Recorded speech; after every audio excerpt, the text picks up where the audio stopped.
They need us more than we need them. That was the phrase. That was the gamble. That was the logic that led to the single most catastrophic economic decision in modern American history. For decades, there has been a quiet arrogance in Washington, a belief that Canada is just the attic of the United States, a friendly, snowy place where we keep the spare resources until we need them.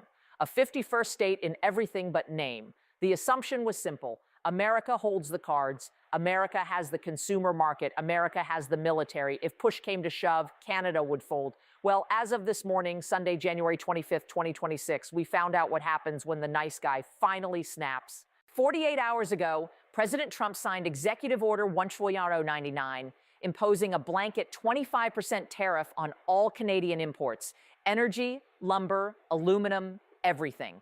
The goal? To force Ottawa to renegotiate the USMCA on terms that would effectively surrender their sovereignty over their own natural resources.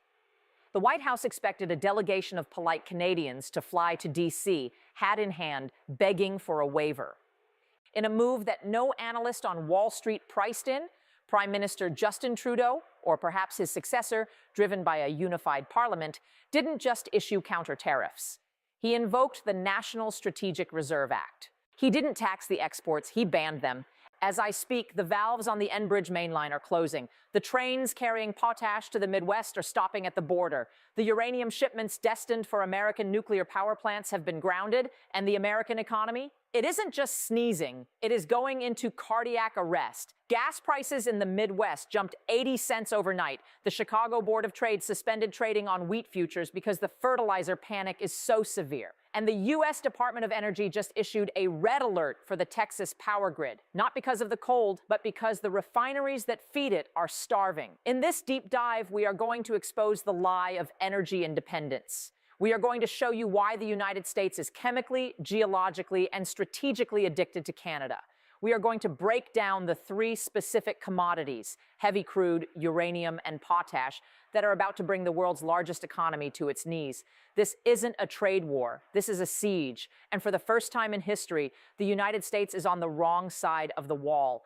Let's look at the map. To understand the panic in the White House right now, you have to understand the chemistry of oil. We have been told for 10 years that the U.S. is energy independent. We frack the Permian Basin in Texas. We pump millions of barrels of crude every day. We export oil to the world. So why does it matter if Canada cuts us off? Here is the dirty secret that nobody talks about, the mismatch. The oil that comes out of the ground in Texas is called light sweet crude. It is thin, like water, and low in sulfur. It is great stuff. But here's the problem. The massive refineries in the Gulf Coast, the ones that make your diesel, your jet fuel, and your gasoline, were not built for light sweet crude. They were built in the 1990s and 2000s to process heavy sour crude. This is the thick, sludge-like oil that comes from Venezuela, Mexico, and Canada. These refineries are like massive digestive systems. They invested billions of dollars into cokers and crackers, specifically designed to break down heavy sludge. If you feed these refineries nothing but light Texas oil, they don't work efficiently. They run at 60% capacity. They can't make enough diesel. They literally malfunction. For the last 5 years, since sanctions cut off Venezuela and production dropped in Mexico, the U.S. refining system has had only one lifeline: the Canadian oil sands. Canada sends nearly 4 million barrels of this heavy crude south every single day. It flows through the Keystone Pipeline, the operational parts, the Enbridge mainline, and by rail. It is the blood in the veins of the U.S. industrial machine. When the president slapped tariffs on Canadian energy, he thought he was taxing a competitor. He was actually taxing his own supply chain, but Canada didn't just accept the tax. They played the China card. For years, the U.S. blocked pipelines like Keystone XL because they knew it trapped Canadian oil in the North American market. If Canada can't send it to the coast, they have to sell it to the U.S. at a discount. It's called the WCS discount, Western Canadian Select. It saves U.S. drivers billions of dollars a year. But last year, the Trans Mountain Pipeline expansion finally fully opened. Canada now has a pipe to the Pacific Ocean. Yesterday, the Canadian Energy Minister announced a strategic partnership with Sinopec, the Chinese state oil giant. They have committed to buying every single barrel of heavy crude that the U.S. rejects. Tankers are already lining up in Vancouver. So what happens to the Midwest?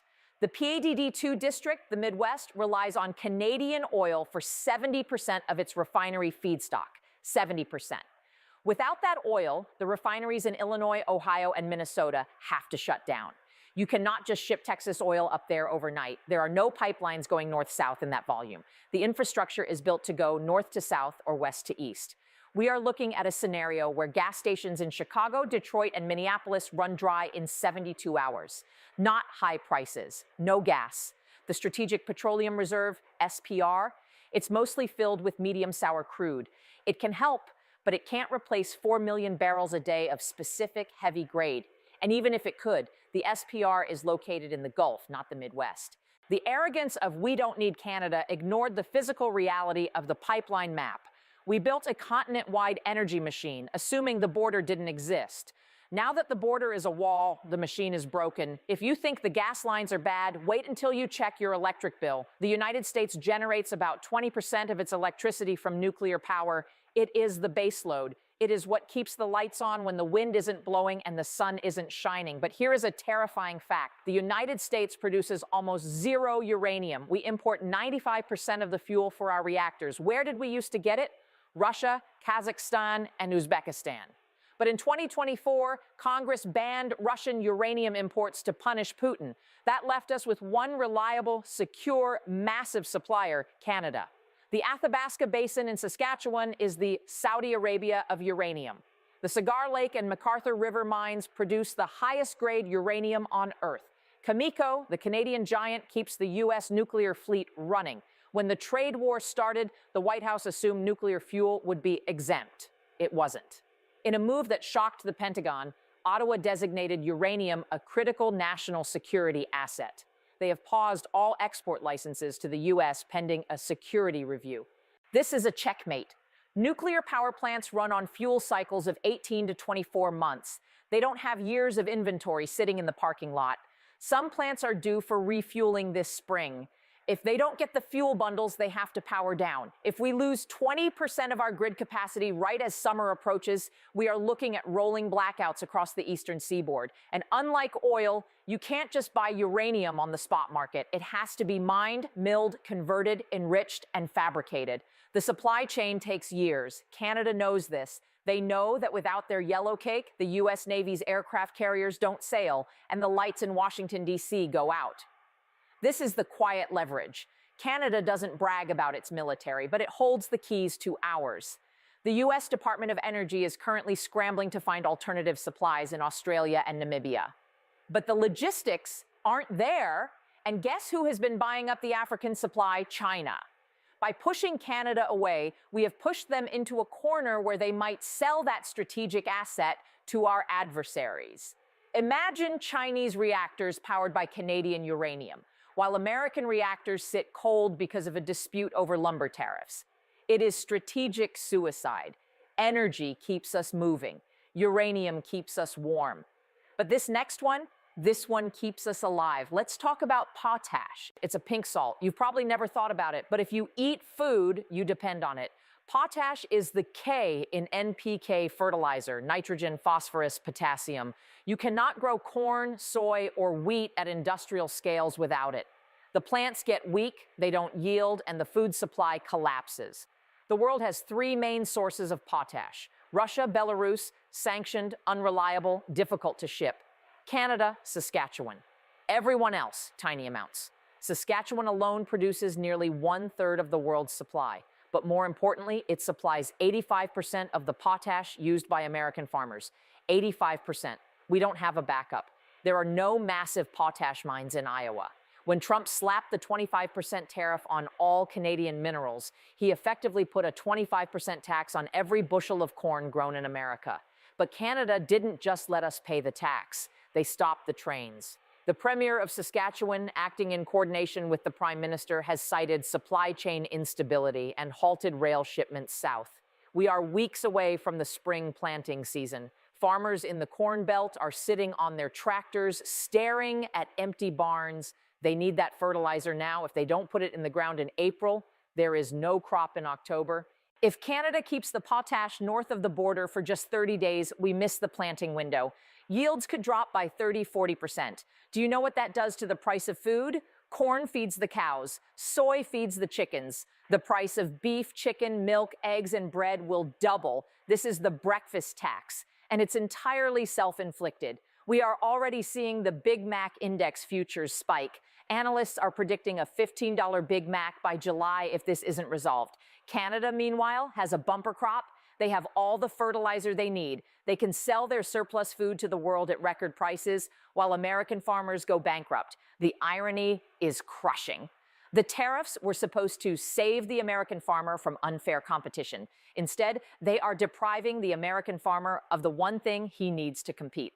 For 100 years, the US and Canada have been like a married couple. We bicker, but we sleep in the same bed.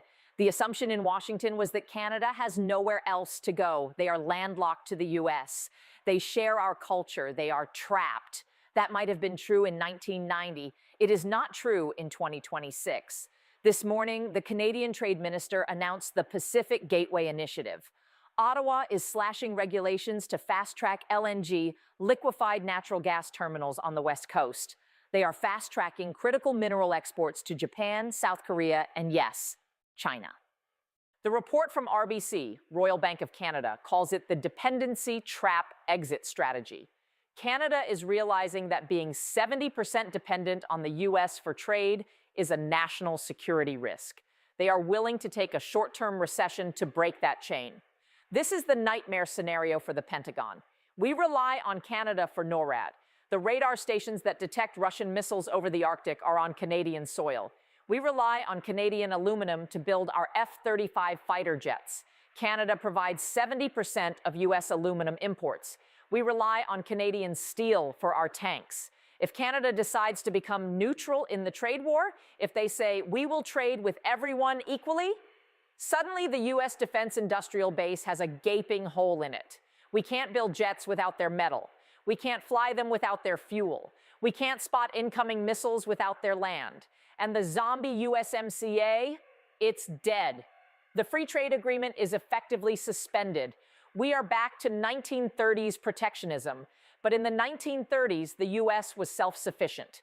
In 2026, the US is a specialized economy that needs raw materials. And we just declared war on the supplier. So how does this end? It ends with a phone call. It ends with the President of the United States picking up the phone, calling Ottawa, and blinking. Because the math is undeniable. We can hurt Canada. We can crush their GDP. We can cause a recession in Toronto. But Canada can stop our cars. They can starve our crops. They can turn off our lights. The pain tolerance of a resource-rich nation is always higher than the pain tolerance of a consumer-rich nation. Canadians can burn wood to stay warm and eat their own wheat.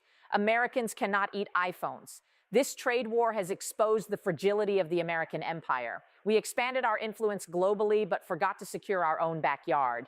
We treated our closest ally like a vassal state, and now we are paying the price. The We Don't Need Canada movement was a bluff, and Canada just called it.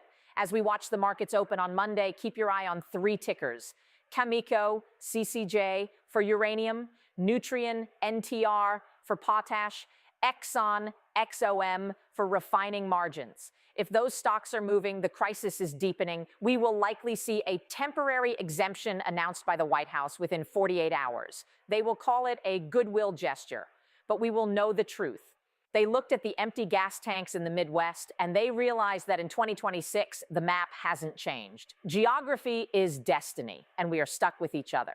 Thanks for watching. If you want to know how to hedge your portfolio against the breakfast tax, check out our link below.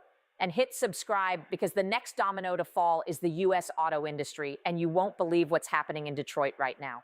Let's go deeper into the aluminum crisis, because this is the specific trigger that terrifies the US military. The headline is usually oil, but the invisible crisis is metal. Aluminum is congealed electricity. To make it, you need bauxite and massive amounts of cheap power to run the smelters. Canada has Quebec. Quebec has hydro. It is the perfect aluminum factory. Alcoa and Rio Tinto operate massive smelters north of the border that feed the US manufacturing sector. Ford F-150s, Tesla chassis, Boeing fuselages, SpaceX rockets. and the armor plating on the Bradley fighting vehicle. They all run on Canadian aluminum. The U.S. produces a tiny fraction of what it consumes. Our electricity is too expensive. We shut down our smelters decades ago. When the tariffs hit, the just-in-time supply chain of the auto industry snapped. Ford has plants in Oakville, Canada, and Detroit, U.S. Parts cross the border 7 times before a car is finished. With a 25% tariff on each crossing, the profit margin is gone. Ford and GM have already announced temporary line suspensions. This means thousands of auto workers in Michigan, a key swing state, are being sent home. The UAW, United Auto Workers, is furious. They are marching on Washington, not Ottawa. They know that this trade war is killing their jobs. But the defense angle is scarier. The Department of Defense issued a report in 2025 stating that secure access to Canadian aluminum is a prerequisite for national defense strategy. If we have to buy aluminum from the open market, we are competing with China. And Chinese aluminum is dirty, coal-fired, and hit with other sanctions. We have effectively sanctioned our only clean, secure source of the metal we need to build the weapons to fight the next war. This is the autarky delusion, the belief that America can do it all alone. We can't. Not anymore. The supply chains are too deep. The integration is too complex. Trying to untangle the U.S. and Canadian economies is like trying to separate Siamese twins with a chainsaw. You might succeed, but you're going to kill the patient. And finally, let's touch on the third rail, water. The Great Lakes. We share them. But Canada controls the northern flow.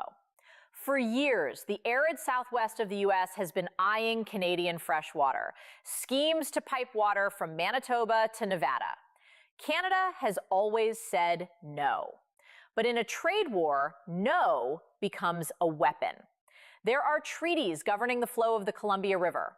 The Columbia River Treaty was up for renegotiation.